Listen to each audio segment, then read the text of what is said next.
This one might get me canceled, but it. I'm going to talk about the 10 reasons why I left Canada permanently, and I'm super glad I did. Number one for me was I was actually not happy, and I think I was lying to myself for a long time about this, but the truth is in Vancouver, I was actually quite unhappy for the last 3 years I was there.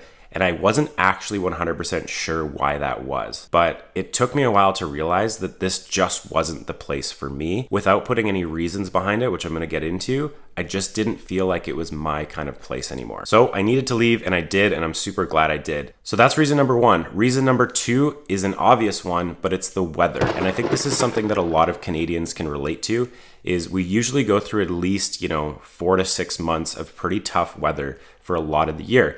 Now, Vancouver, out of all places, tends to have a bit more mild of a climate, but Vancouver also is one of the rainiest places in Canada, and I personally cannot stand the gray skies for weeks at a time. It just does not resonate with me. I find it really affects my mood, it really affects me, and it brings me down, and I just could not resonate with that. So number two is the weather. For me, I found it quite kind of depressing. I found it quite kind of took a toll on me, and it was just too much of the year that I felt like I was dealing with this. I honestly am not a big skier or snowboarder these days. I tend to love things more like golf and things outside that are in the sun, and I found I only got a few months of the year that were actually really good for that. And although this is something I was used to as someone who grew up in and around Vancouver, I realized at a certain point that it just wasn't for me. The third reason is it is expensive in Canada, especially in Vancouver. Now, I don't say this in the sense that I personally found it to be that expensive, meaning it wasn't really taking a toll on me per se,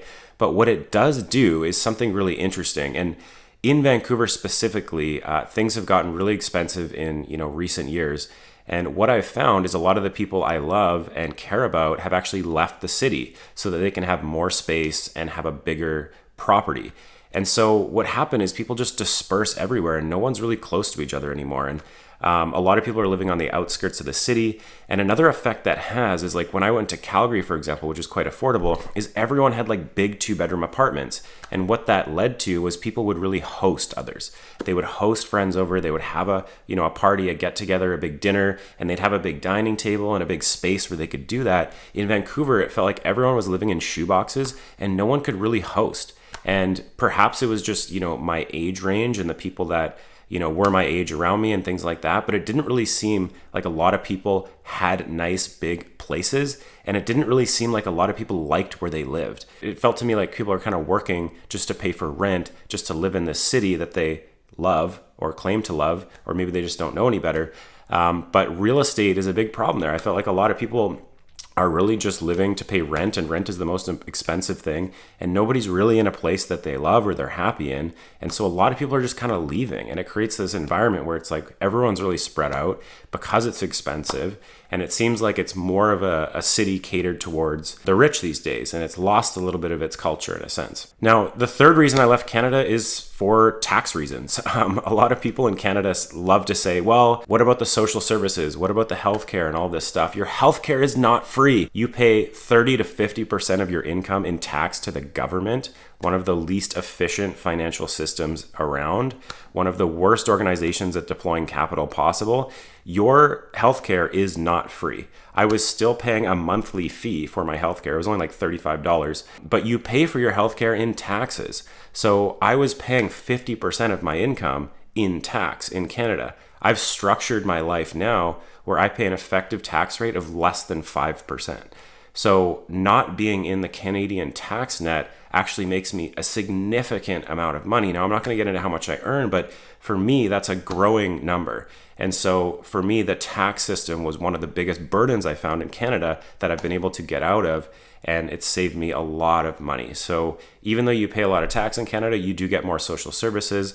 I'm not going to get into the healthcare system and all the problems that has, but I don't think that is a great reason to pay a lot of tax. Number 5, and this one might get me canceled, but I think Canada is ugly. Now, this is one of those things that you hear a lot about Vancouver, is it's so beautiful, it's so beautiful, it's so beautiful. And usually the reasons are the water and the mountains. And so Vancouver's a little bit unique because you are right next to the water and you have beaches, but the mountains are also a short, 20-minute drive away where you can actually kind of go to the beach and go skiing in a day. And that does make Vancouver unique in a way. Now, why I think that's actually not as special as a lot of people say is because there's so many places in the world that have nice shorelines and nice mountains. I've been to tons of them. There's so many of them in Europe. Like most cities are built on the water, and then there's a lot of mountains other places in the world. Like that alone to me does not make Vancouver that beautiful. Like, is some of it beautiful? Sure. But let's talk about the actual city itself. I think it's actually incredibly ugly, and people don't realize what true beauty actually looks like in a city because they're usually comparing the city to other North American ugly cities. So if you're comparing Vancouver to Chicago, yeah, sure, it's beautiful. But when you start looking at Vancouver to Spain, it doesn't even compare. If you want to see real beauty, go to Spain and see how perfectly manicured and amazing the architecture in the streets and the windy roads are. It's not built on a grid. Like Vancouver is built on a boring little grid with the same roads, the same glass buildings everywhere. There's way too many subways and McDonald's and big corporate chains that were allowed to build their own type of building. And it's just ugly. Like these big, tall glass buildings that all look the same, they're ugly. There's very little character to them. And when you go to Europe and you see some of these beautiful cities, that's truly what a beautiful city looks like. A lot of these, like Barcelona, are built on the water, right? You have that mix of like long history, beautiful, well-maintained architecture, beautiful streets, lots of cool beaches and water. And you have this combination that is truly, I think, beautiful. In Croatia, you have the water. You're literally living in like a 1600-year-old castle that's like really well-maintained. It's incredibly stunning. And then you have the mountains on the backdrop and you have the water. It's beautiful. But I don't think really any North American cities are actually that beautiful. I think they're boring. They're built on a grid. They're built these big, tall glass buildings. And I think when people talk about Vancouver being beautiful, they're usually doing it and comparing it to other North American cities, where on a global scale, I actually don't think it is that beautiful. Number 6 is COVID. One of the reasons we left at the time we did was because of how locked down things were with COVID. So this is not something I've talked about a lot, but this was one of the things we got so frustrated by is how extreme it was in Canada, how extreme the media was, how extreme the messaging was, how extreme everything was. And the second we left and we got out of that Canadian mindset and mind state and media net, it was quite mind-blowing to see how the rest of the world wasn't like that. And I have not really opened up about this yet, but like when we left and we went to other places in the world, like Canada was a really unique place for a lot of COVID. It was like Canada, Germany, and Australia were very extreme, but the rest of the world was not nearly as extreme. And it was taxing on everything, on the social system. It was taxing on people, their careers, their jobs, like all of these things, like young people's minds. Like there's so many unintended consequences. As soon as we left and we realized like the rest of the world was just not really like that at all, it was very validating for the reasons why we left. Now, on top of that, number 7 is the rules. There are so many rules in Canada, and I just cannot stand being in a place where there are rules for literally everything. Now, a couple notable examples here that I personally think are just a little bit ridiculous. One is drinking in public. All of Europe, for the most part, you can carry a beer around. Like it's not a big deal. And objectively, it shouldn't be a big deal.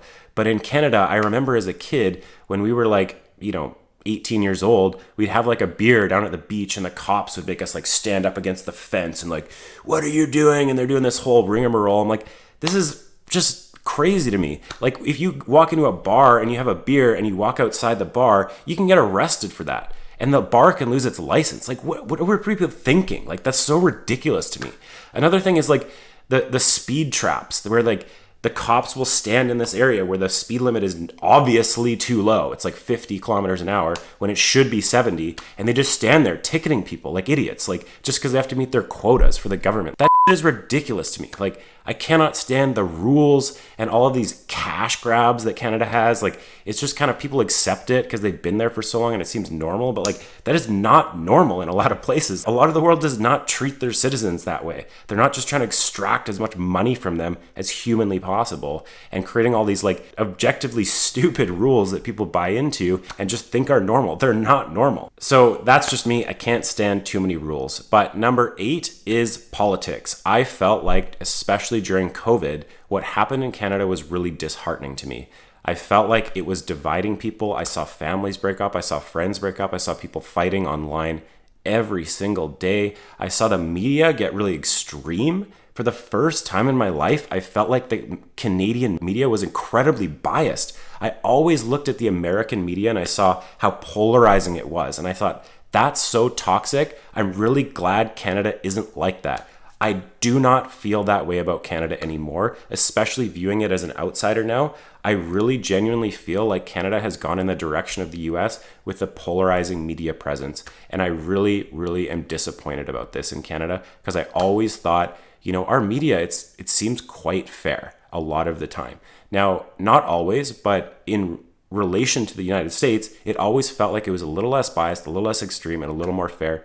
I don't feel that way. I felt since COVID, and this was something that really pushed the agenda forward on this, is it became really polarizing. It became really divisive. People felt like they had to choose sides. People are fighting all the time. They're yelling at each other. That really got to me. I could not stand it. So the politics and the divisiveness and all of this stuff just got to a place where I couldn't relate to it anymore. Now, number 9 is the mindset. I think the mindset of a lot of people I was surrounded by just didn't align with my mindset about the world anymore. And I felt like there was a lot of status chasing, a lot of really, disingenuous people. I didn't really feel like I aligned with the mindset a lot of people had in Vancouver. And I feel like that grew over time as I grew and grew apart from potentially a lot of the people I used to be friends with. I still have a lot of great friends there, but there's certain people that I did kind of grow apart from. And I didn't feel like I was aligning with the mindset in Vancouver. Even for me, like I felt like I aligned more with the mindset of people in like Toronto and like New York, like people are ambitious and want to do things in the world. And I know there is that in Vancouver. I wasn't really around it. There was some of it. There was some people I definitely aligned with, but there just wasn't enough for me. I find in Europe, I find a lot more people I'm more aligned with about their mindset on life in the world. I feel like back home, a lot of people are just kind of working to live and living to work and living to pay rent and not really living their lives and not really like making the most out of life. And I just couldn't really align with that too much. Like I already have my own internal motivation for my career and my business and my work.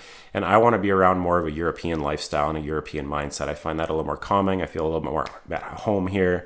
So I just didn't really align with the mindset anymore. Okay. And number 10 is how isolated it is. Now, this is not something I think a lot of people really think about, but Vancouver is a very isolated place. If you actually look at it, it's one of the most isolated places on the planet that's the furthest away from another language. You have to go all the way to Quebec or all the way to Mexico to get another language, where most places in the world, a second language is not that far away.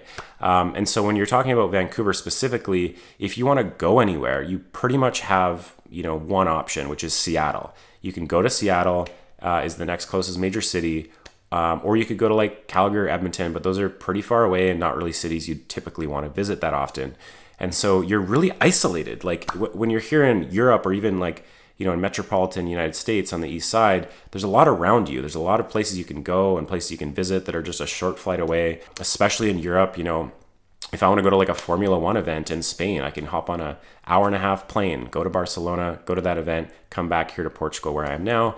There's just a lot more options as far as travel, things that are close to you, places that are driving distance. There's a lot more in a smaller area. And so that is something I love about Europe, is that there's always places you can go that are just a short drive. When I was in Zagreb in Croatia, it was like we just did a day trip over to Ljubljana in Slovenia. We could also do a day trip over into Italy. We could also do a day trip up to Austria or into Bosnia. It was like there's so many options, and I love that about Europe. And when you go to these other places, it's not like you're going from Vancouver to like Seattle where it just feels kind of the same. Those cities are very similar in mindset and culture and feel, even though they're different countries. If you go from Vancouver to Calgary, it's not like there's a big difference in the people there. It's the same culture. And so in Europe, you get a lot more variety. And that's just one of those things that adds a little bit of spice to life that I appreciate.